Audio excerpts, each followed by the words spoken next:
Paz e graça, irmãos queridos, visitantes, Igreja do Senhor. Como é bom estar aqui. Nós tivemos a oportunidade de sermos abençoados por Deus em um descanso, em um sabate mais prolongado. E nos aprove a Deus nos trazer hoje aqui para falar do que Ele quer falar para nós, para dizer aos nossos corações o que precisamos ouvir, para nos fazer viver como Ele deseja que nós vivamos. Como disse o pastor que esteve à frente da liturgia, então vamos acalmar o nosso coração. Porque só podemos esperar de bem tudo que coopera de Deus, tudo que coopera para o nosso bem. Tudo. Somente o que coopera para o nosso bem. Vamos orar mais uma vez. Eu vou pedir a nossa irmã Mirka que nos faça mais uma vez uma oração de agradecimento a Deus pela oportunidade de estarmos aqui presentes para adorá-lo e glorificar o nome dEle. Senhor Deus, que privilégio, Pai. Que privilégio, porque nós temos a herança, Pai, de poder crer no Seu nome, de crer que a Tua palavra é viva e eficaz e que ela é lâmpada para os nossos pés e luz para o nosso caminho, Pai. Nós somos gratos e louvamos o Senhor, porque o Senhor não precisa de nós, mas o Senhor se importa conosco. O Senhor é o Deus que faz cumprir a Sua palavra, o Senhor não é mentiroso, o Senhor não desiste, mas nós somos, Pai, esse povo ainda fraco, que necessita de Ti, que é dependente de Ti, somos como crianças, necessitamos do Senhor, Pai, da Sua misericórdia, da Sua graça. Nesse momento, Te louvamos pela palavra que será aplicada aos nossos corações, pedindo, Pai, ao Senhor pelo pregador, que o Senhor o abençoe mais uma vez, que ele seja boca Sua, que ele seja, Pai, fiel à Tua palavra, à Tua vontade para esse povinho que se reúne aqui na Pampulha, que o Senhor dê saúde, dê graça e paz para ele, todos os dias que o Senhor ainda tem para a sua vida. Que o reverendo Vitor seja sempre uma bênção para nós e que sejamos também um povo que o abençoe e que ore por ele.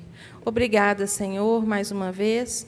E que o Senhor, Pai, possa nos dar um coração ensinável, que a Sua palavra, Pai, caia como semente em terra fértil e que possamos, Pai, ao sair da porta da Sua igreja, Pai, já frutificar naquilo que o Senhor nos ensinar hoje. É no nome de Jesus, agradecidos por tudo que o Senhor é e pelo que o Senhor faz, é que em congregação nós oramos ao Senhor. Amém. Amém. Irmãos queridos, vamos abrir a palavra do Senhor no livro de Isaías, capítulo 9. Eu vou fazer a leitura dos versículos 8 ao versículo 12. E os irmãos assentados, de forma reverente, vão ouvir a palavra do Senhor. Isaías 9, do versículo 8 ao versículo 12. Assim diz a inerrante palavra de Deus. O Senhor enviou uma palavra contra Jacó, e ela caiu em Israel. Todo o povo saberá. Efraim e os moradores de Samaria, que em soberba e altivez de coração dizem: os tijolos ruíram por terra, mas tornaremos a edificar com pedras lavradas. Cortaram-se os sicômoros, mas por cedros os substituiremos. Portanto, o Senhor suscita contra eles o adversário de Rezim e instiga os inimigos. Do oriente vêm os sírios, do ocidente os filisteus, e devoram a Israel a boca escancarada. Com tudo isso, não se aparta a sua ira, e a mão dele continua ainda estendida. Senhor Deus, a Tua palavra foi lida. Bastaria apenas termos lido aqui, cumprindo esse mandamento do Senhor, de pregar a Tua palavra, de ler a Tua palavra, de fazer com que se ouçam a Sua palavra, Senhor, para que esse povo fosse eternamente culpado. mas por sua misericórdia o Senhor nos dá Cristo. O Senhor nos dá a tua própria palavra para nos alertar e para nos trazer ao juízo do Senhor e sermos convencidos pelo poder do teu Espírito, para que possamos ter vida e vida em abundância junto ao Senhor. Tem misericórdia de nós, é o que te pedimos em nome de Jesus. Amém. Irmãos, continuando a nossa pregação no livro de Isaías, nós agora estamos nos versículos 8 a 12 do capítulo 9. Essa palavra de Deus em Isaías, eu gosto muito de lembrar como Deus é abençoador e Deus é fiel ao seu povo. No Natal passado, nós tivemos a oportunidade de estar aqui pregando a palavra de Deus sobre o cuidado de Deus com o seu povo, sobre a fidelidade de Deus com o seu povo, como Deus preparou todas as coisas, cuidou das famílias, cuidou de todos aqueles homens pecadores, os quais Ele os chamou, para que as famílias viessem sendo constituídas no decorrer dos séculos e Cristo viesse, o descendente de Davi, Emanuel, Deus conosco. É esse Deus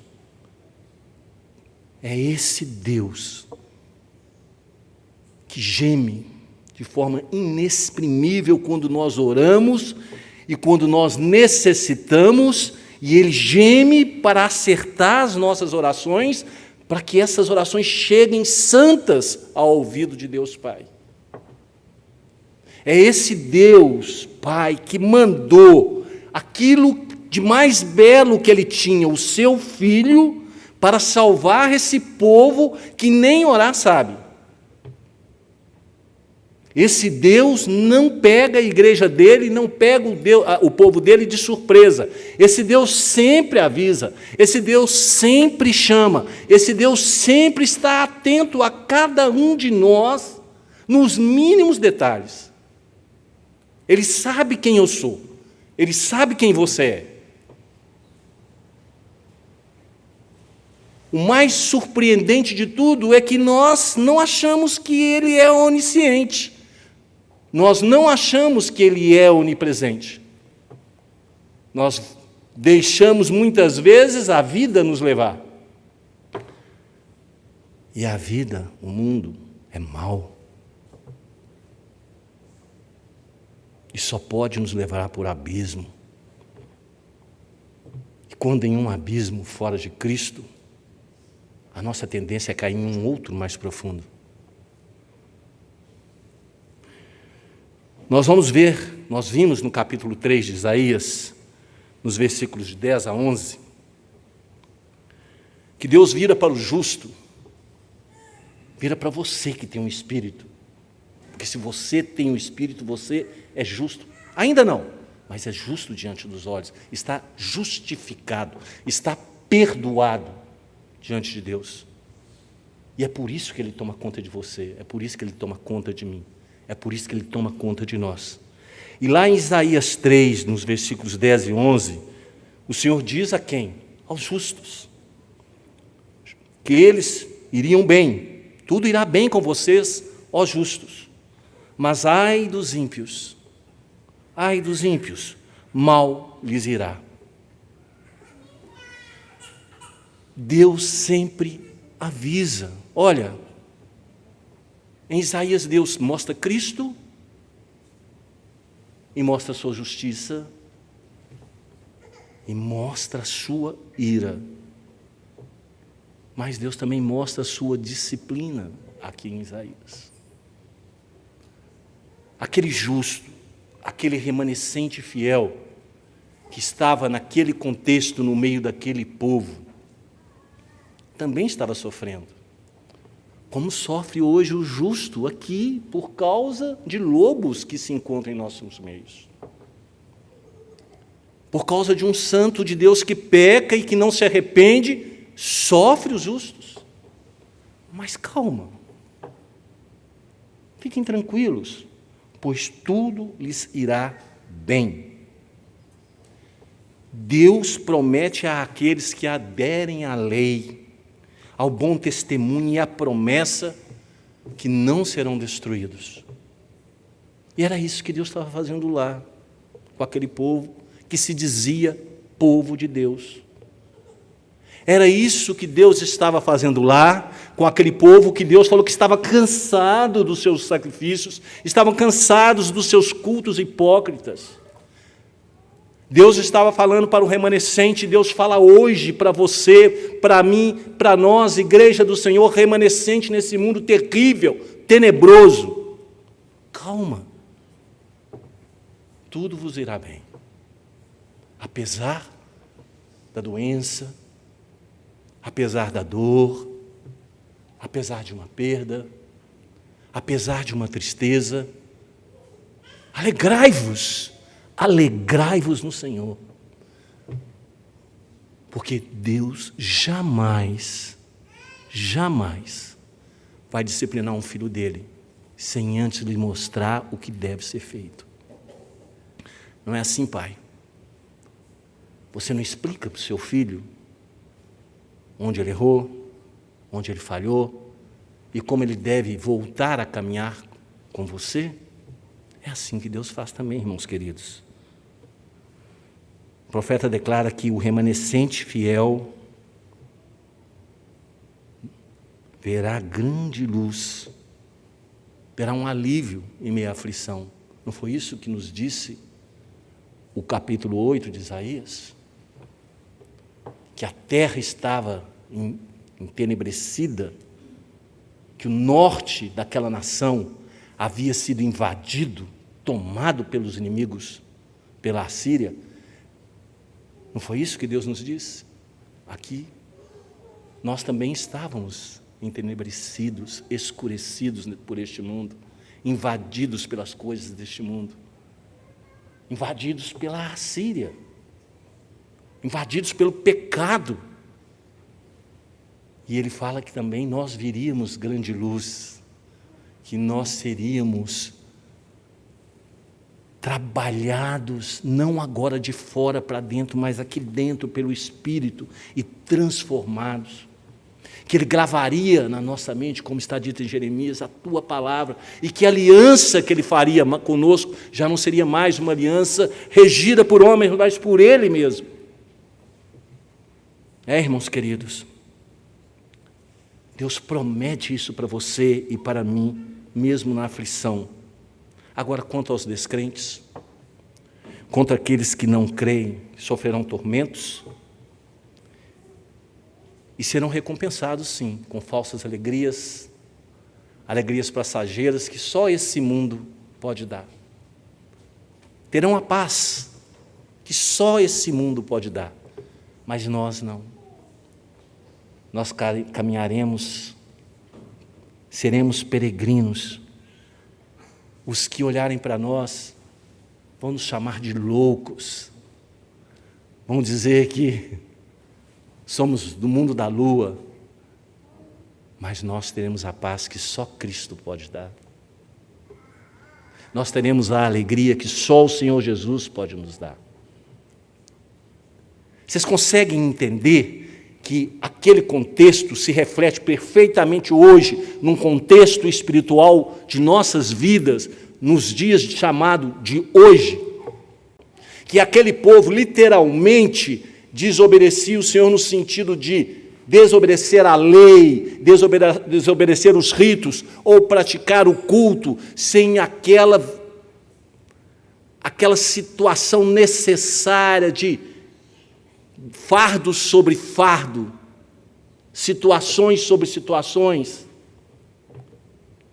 Vocês estão vendo que hoje, tudo que aconteceu lá, acontece conosco no mundo de hoje, e que nós somos avisados constantemente, através da palavra de Deus, através do livro de Isaías, como devemos andar, como devemos agir. Então, depois de você ouvir essa palavra pregada, já não terá desculpa para você. E não pense que essa palavra é palavra de destruição. Muito antes, pelo contrário. O Senhor Jesus nos diz que essa palavra é palavra de salvação. Salvação para a sua alma, salvação para a sua vida, salvação para toda a sua família. Porque Deus quer salvar famílias.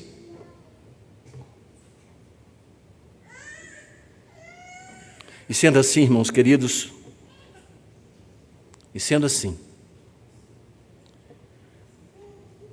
o tema desse sermão de hoje é a palavra de Deus, medida de vida ou morte para os homens. Então, essa palavra que será pregada para você agora, ela vai ser uma medida de vida ou de morte.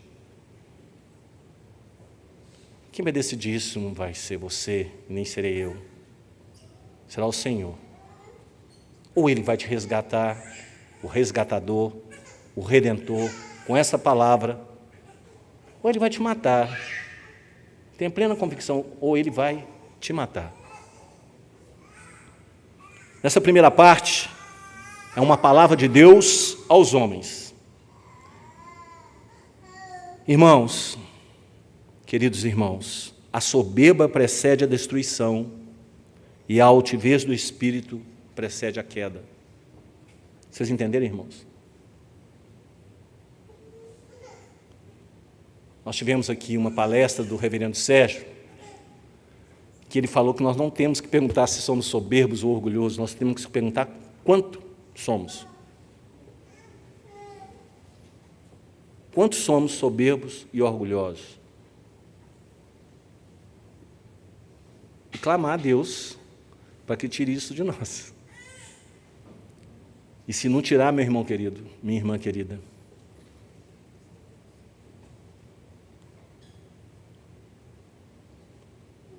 a palavra do Senhor em Isaías 9, de 8 a 9a, versículo 8, versículo 9a, diz o seguinte: o Senhor enviou uma palavra contra Jacó, e ela caiu em Israel.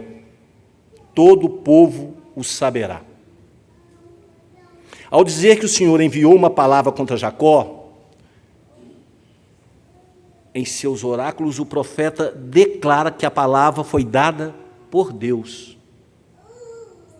Essa palavra que está sendo pregada aqui é uma palavra enviada por Deus. E ela está sendo dada ao Israel de Deus que está hoje aqui presente. E aqui Deus disse, Isaías disse ao povo que o Senhor enviou uma palavra contra Jacó. Uma palavra contra Jacó. Não é uma palavra favorável a Jacó. E Jacó aqui, Deus está falando que ele envia uma palavra contra as 10 tribos, contra os 10 filhos, contra as 10 tribos que se separaram, contra as 10 tribos do norte.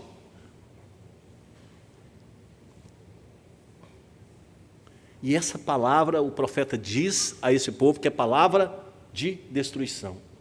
Interessante que, se vocês forem pegar o capítulo 9, do versículo 1 ao 7, vocês vão ver aí que primeiro o que Deus faz? Ele anuncia o nascimento e o reino do príncipe da paz.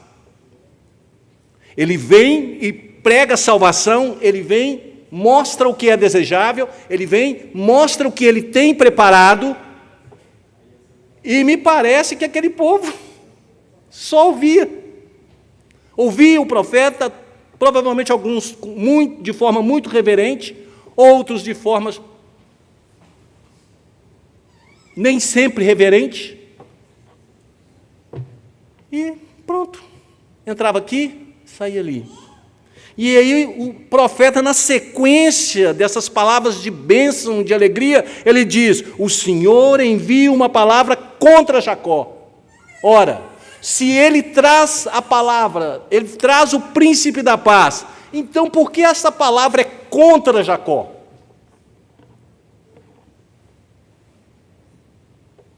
Porque as 12 tribos não cumpriam a lei. Aqueles homens que foram tirados do Egito, que foram tirados da terra da perdição, da terra do sacrifício, desobedeciam a Deus, desdenhavam de Deus.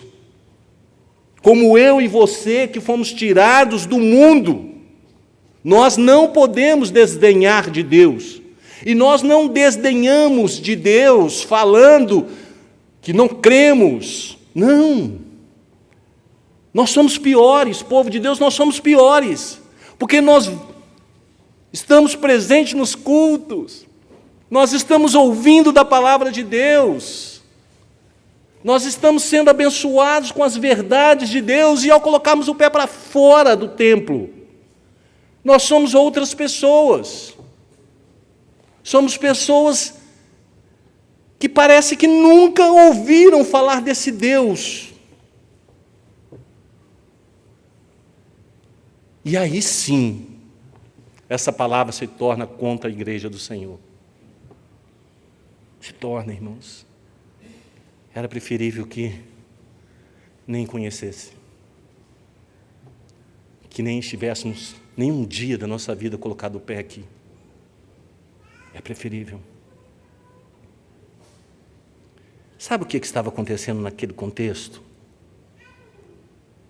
Efraim e a Síria, não a Assíria, se juntaram e falaram que iriam destronar Acás e que iria colocar alguém naquele lugar. Parece coisa de só menos importância, né? Uma coisa simples, né? Eu vou tirar um rei que não me agrada lá, eu sou militarmente mais forte do que ele, eu sou mais forte, vou lá e vou tirá-lo. Só que Acás era filho de Davi. E não por acaso, por uma promessa e por amor a Davi, que Deus tinha dito, que nessa primeira parte do capítulo 9, que ele traria um descendente, e esse descendente, conforme está escrito em Samuel, 2 Samuel, ficaria eternamente no trono do rei Davi. Então aqui, esses homens, esses reis, esses exércitos, eles estavam querendo, na realidade, era desbancar Deus, retirar Deus, como hoje tentam fazer, retirar Deus da igreja. Ou vocês pensam que não são assim, que não é assim? Que da mesma forma hoje a igreja se reúne, mas agora nós vamos inventar o culto, graças a Deus, pelo ensino de hoje de manhã.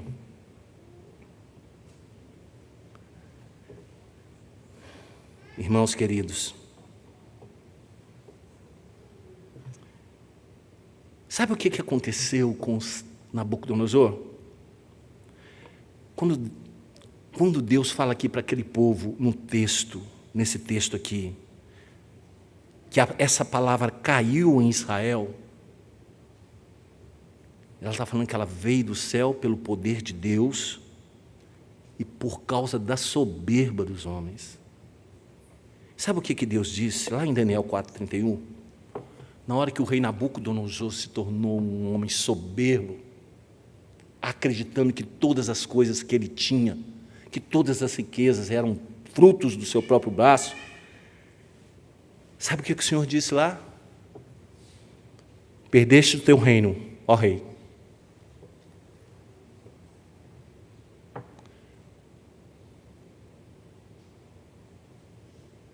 Jacó, as 13 tribos.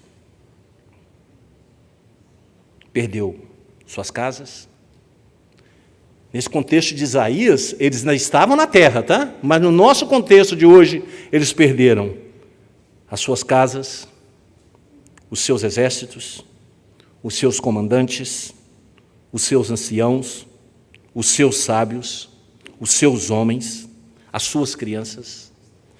E as suas mulheres foram levadas cativas e se perverteram na sua própria perversidade. Foram destruídas no seu próprio orgulho. Está lá. Está escrito aqui na palavra de Deus, em Isaías 7. Deus aqui está declarando à nação do norte e a todo Israel que chegou o dia de punição. Que ele avisou. Lembra lá do capítulo 1 de Isaías? Mesmo que seus pecados sejam vermelhos como carmesim, como a escarlata. Venha razoar comigo, venha conversar comigo. Aprende de mim, que eu vou te salvar. E o povo não quis. Chegou a hora da destruição, chegou a hora da punição. E os dias de retribuição se tornarão dias de paz em dias de aflição. Então, irmãos queridos, ao enviar a palavra contra Jacó, é porque eles, como está lá no Salmo 2, rompamos os nossos laços com Deus, sacudamos de nós as suas algemas, e assim, por causa dessa declaração desse povo, que nós vamos ver a seguir, Deus determina uma palavra, não por causa em si daquilo, porque Deus já sabia na sua onisciência de tudo que iria acontecer. E esse foi um caminho que ele percorreu para que o remanescente fiel fosse salvo e que Cristo viesse. Você está entendendo que aquela mesma rebeldia de lá, do Reino do Norte, essa mesma rebeldia que Isaías está citando, esse mesmo povo, que esse povo é a igreja do Senhor, que não é quem está aí fora, é para nós que estamos aqui dentro.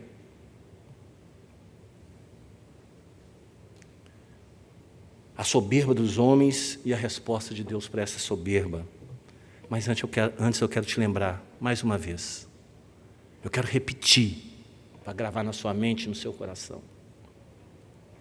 A soberba precede a destruição, e a altivez do espírito precede a queda. Vocês estão entendendo isso, meus irmãos queridos? A palavra de Deus foi dirigida a Efraim, ao Reino do Norte, e nos versículos de 9b a 10 nos diz o seguinte: Efraim e os moradores de Samaria, que em soberba e altivez de coração dizem, os tijolos ruíram por terra, mas tornaremos a edificar com pedras lavradas. Cortaram-se os sicômoros, mas por cedros os substituiremos.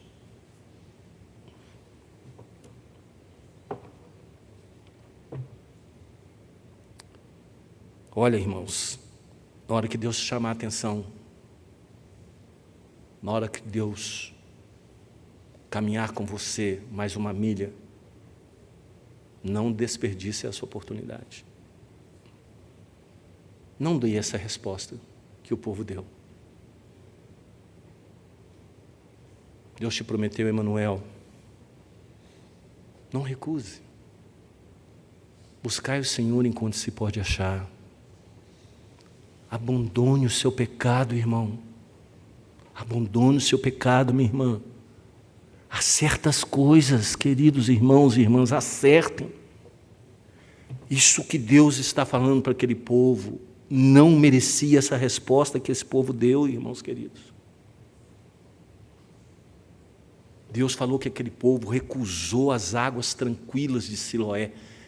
Aquele povo recusou o que Deus estava dando.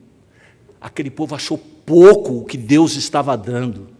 E Deus falou que, como eles haviam recusado as águas de Siloé, Ele mandaria as águas do Eufrates contra eles. E Deus falou e declarou que as águas do Eufrates seriam águas que tomariam as bordas dos rios e entrariam na cidade, devastaria as construções. O que é isso? Se vier jogar as paredes de tijolos ao chão, nós reconstruiremos. Nós reconstruiremos com pedras lavradas, como as pedras do templo de Salomão. Nós faremos melhor. Olha a resposta que esse povo deu à palavra de Deus. Ainda se as nossas casas que são construídas com madeiras pobres, madeiras fracas. Com sicômoros, nós vamos pegar o cedro do Líbano e vamos construir casas melhores.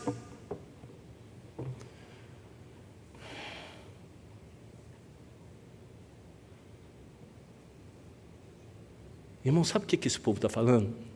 Que se porventura viesse uma desgraça sobre eles, ela passaria e eles iriam reconstruir de forma melhor.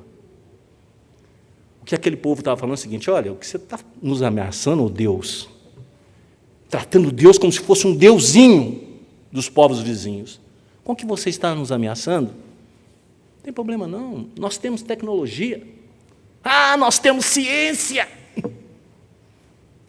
nós temos a ciência, nós temos estudos que criam as vacinas, nós conseguiremos diminuir com as doenças, com as dores, porque nós somos melhores. Essa é a resposta que a sociedade dá a Deus. Essa é a resposta que Adão e Eva não deu lá no Éden. Eles fizeram o quê? Uma tanguinha, né, reverendo Ricardo? Ao invés de o quê? De dobrar os seus joelhos diante do Senhor e clamar por perdão e por misericórdia. Poderia ter sido mudado toda a história da humanidade se Adão, aquele que recebeu o pacto de Deus, curvasse os seus joelhos. Mas o quê? Se tornaram cegos.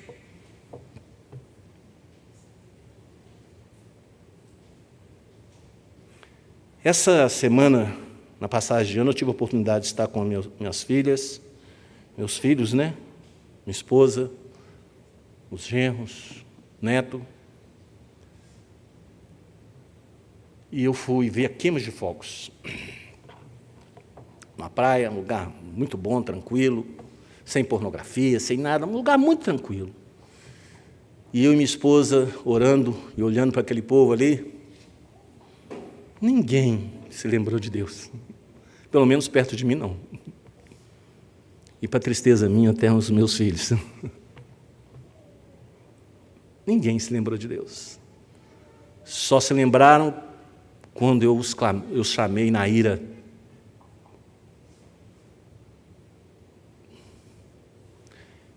É assim, e assim caminha a humanidade, é assim caminhava o Reino do Norte, as 12 tribos, e assim caminha a Igreja do Senhor hoje, inventando um tanto de coisinha para se colocar no culto, buscando um tanto de novidade para se pregar. Não sabeis que vós sois templos do Espírito Santo, templo que Ele habita em vós, e que, se você pecar, você está entristecendo a Cristo. Se você pecar, você está entristecendo o Espírito que habita em você, porque se você realmente é um eleito do Senhor e foi justificado, Ele habita em você, e você pecando continuamente, ou você não é, ou você acha que é, ou então você está fazendo a pior coisa que você poderia fazer.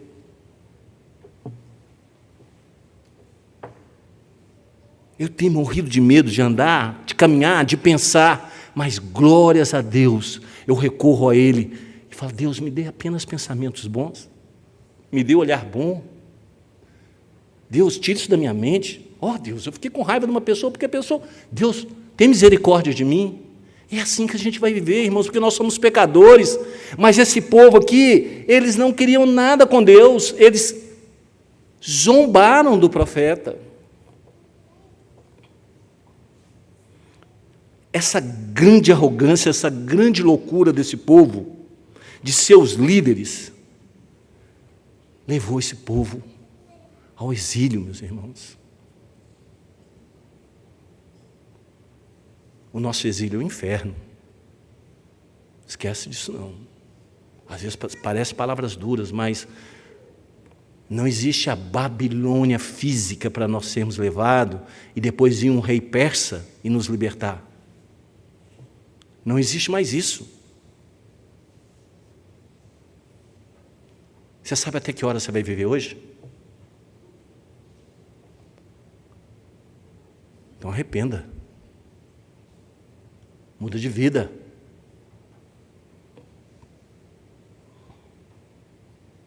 Irmãos, aquele povo era povo religioso, viu?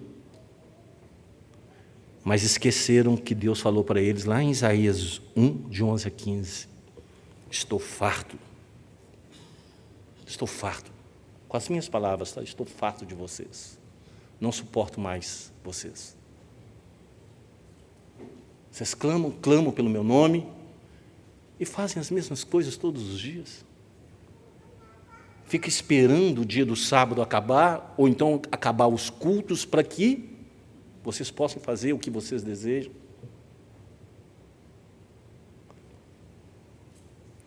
A ira de Deus virá sobre os soberbos, irmãos. Essa é a nossa terceira parte. Mas quero lembrar de novo. A soberba precede a destruição e a altivez do espírito precede a queda. Entendeu, irmão? Isaías 9, de 11 a 12, nos diz o seguinte: portanto, o Senhor suscita contra ele os adversários de Rezim e instiga os inimigos. Do Oriente vêm os sírios, do Ocidente os filisteus, e devoram Israel a boca escancarada. Com tudo isso, não se aparta a sua ira, e a mão dele continua ainda estendida. Você é daqueles que, como esse povo, resiste à palavra? O que é resistir à palavra para você? Você acha que quando você liga a sua televisão no dia do Senhor, estou proibindo ninguém de ligar a televisão não, viu? Deixar bem claro. É uma coisa que não presta.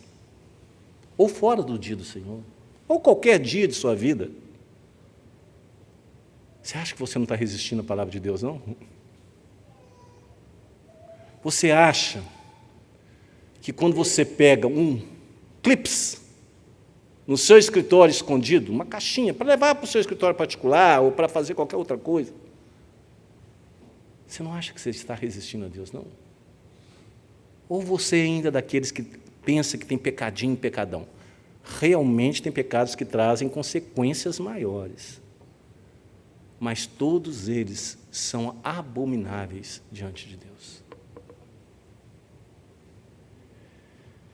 Aquele povo resistia à vontade do Senhor.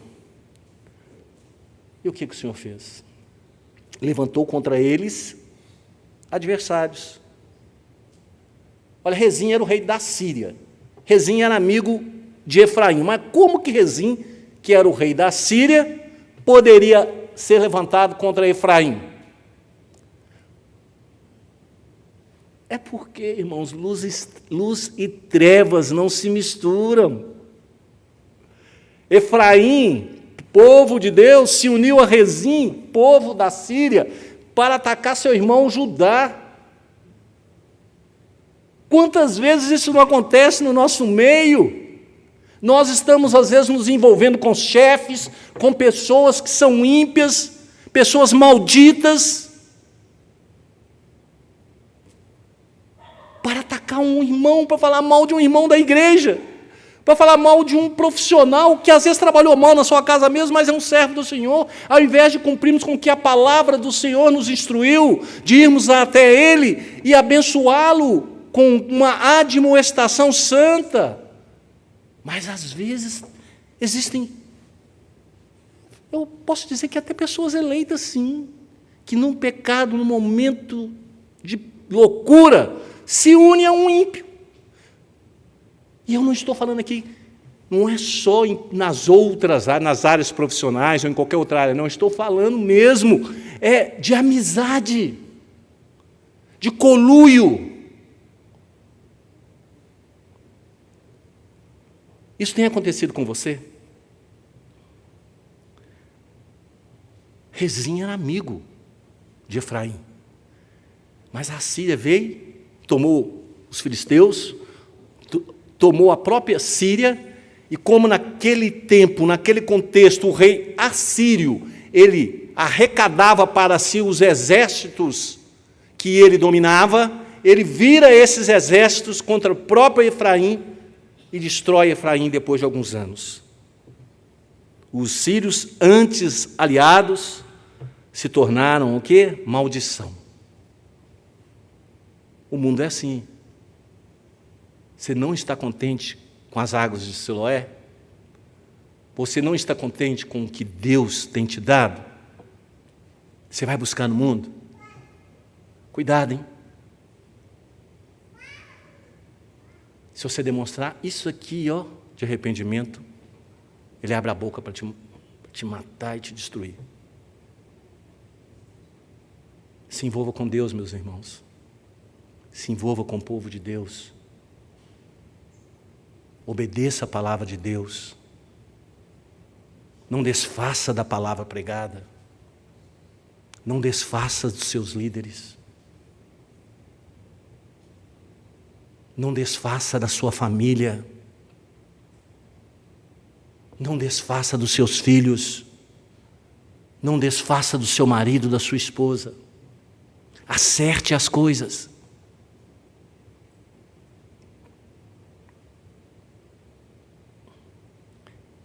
Mas com tudo isso, eles não se arrependeram. E por causa disso, a mão de Deus continua estendida. A mão de Deus continua ainda estendida. A mão de Deus é estendida para abençoar, para disciplinar e para destruir. Qual dessas situações nós estamos? Qual dessa situação você está? A mão de Deus está estendida sobre você para abençoar, para te disciplinar ou para te destruir. Não sejais rebeldes, não se levantem contra o Senhor,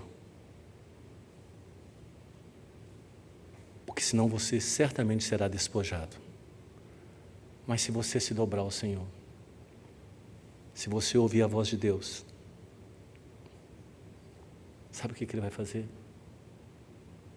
Ele vai andar quantas milhas precisar com você. Ele vai andar com você. Vamos aplicar, irmãos. O orgulho fez Israel pensar que se recuperaria e reconstruiria tudo o que perdera com suas próprias mãos. Lê do engano, irmão. O mundo não ajuda quem está destruído. O mundo pisa em quem é fraco, em quem é perdedor, em quem não tem nada para dar em troca. Só o Senhor Jesus. Só o Senhor Jesus vai dar o sangue dele, mesmo sabendo que você ainda era inimigo dele. Então você não vai ter isso, você não vai reconstruir. Isso não vai acontecer com você no mundo. Porque o mundo só faz conluio forte com forte. No mundo, todos querem levar vantagem. No mundo é a negociação. No mundo corporativo nós negociamos. É o ganha-ganha. Todo mundo ganha. No mundo, todo mundo perde. Só em Cristo nós ganhamos. Só em Cristo nós ganhamos.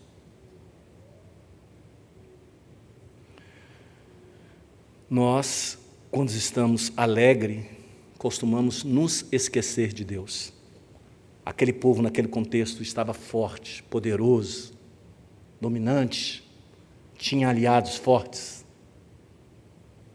Não se lembraram de Deus. E o que Deus fez? Mandou um rei mais poderoso, a Assíria, contra eles. Na hora que você estiver sofrendo tribulação, começa a repensar a sua vida. Não vai praguejar a Deus, nem vai achar que você é pecador e que por causa do seu pecado é isso ou aquilo. Não, começa a repensar a sua vida. Senhor, o que eu posso fazer? Senhor, alegra o meu coração mesmo nessa situação.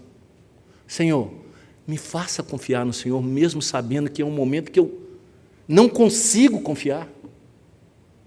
Irmãos, nós temos que entender que nós somos pecadores, que nós não somos super-homens ou super-mulheres, que nós podemos cair sim e vamos cair sim, mas neste momento nós temos que buscar a quem? Ao Senhor dos Exércitos. E aonde nós vamos buscar ao Senhor dos Exércitos? É aonde a congregação se reúne, porque é aqui que Deus vai abençoar o seu povo. É lendo a palavra, é ouvindo a palavra, é meditando na palavra, é decorando versículos bíblicos na hora da aflição para você poder proclamá-los diante do Senhor, diante das dificuldades que surgirem.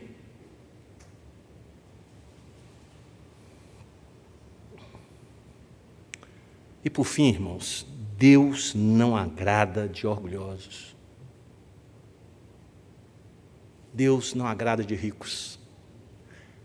Eu falei isso um dia, uma pessoa falou assim, não quer dizer que não pode ser rico? Eu falei, não, irmão. Deus está falando que Deus agrada do pobre de espírito. O rico de espírito não precisa de Deus. Ele não agrada aquele homem que se acha autossuficiente. Ele agrada daquele que olha para si. Senhor, filho de Davi, tem misericórdia de mim. Tem misericórdia de mim, Deus. Porque eu estou vendo aquele miserável ali, e se eu não tomar cuidado, eu faço pior que ele, meu Senhor. Tem misericórdia de mim, Senhor. Porque eu estou pensando que a minha inteligência, a minha competência, pode tudo e não pode, Deus. Eu sei que quem pode é o Senhor. E eu sei que por causa disso foi pago um preço alto. Uma morte de cruz. Para que eu pudesse viver aqui. Para que eu pudesse passar por aqui. Nesse mundo de peregrinação. Para que eu pudesse, pelo menos, almejar a nova pátria. E para que eu pudesse, naquele santo dia do Senhor, estar lá com o Senhor. Então, irmãos, não tema por dias ruins. Não tema por situações que você, às vezes, acha que vai ser ruim, vai ser boa. Não tema. Não tema. Confie e agrade o Senhor de todo o teu coração. Não saia daqui entristecido pela palavra pregada. Saia daqui alegre, sabedor que antes de falar das mazelas que podem vir sobre a sua vida, Ele lhe falou de Emanuel. Ele falou que aquela terra que estava escurecida, que grande luz iria brilhar. Ele falou para você, Ele falou para mim, que aonde havia miséria, passaria a existir graça. E nós somos esses. Pecadores, miseráveis. Fazemos coisas que não devíamos fazer. Mas na hora que nós olhamos para Cristo, naquela mesma oração do Salmo que foi apresentada aqui, na hora que olha para a gente e fala, quem somos nós, Senhor? Para que o Senhor possa se lembrar de nós. E na hora que nós olhamos para Deus, nós podemos falar, somos quase deuses. E o Senhor teve misericórdia de nós em Cristo Jesus. Que Deus nos abençoe. Eu vou passar a palavra para o reverendo Samuel trazer as bênçãos do Senhor, a bênção apostólica. Logo após, vou passar a palavra para o reverendo Ricardo, dar os avisos e todas as situações administrativas da casa forem necessárias.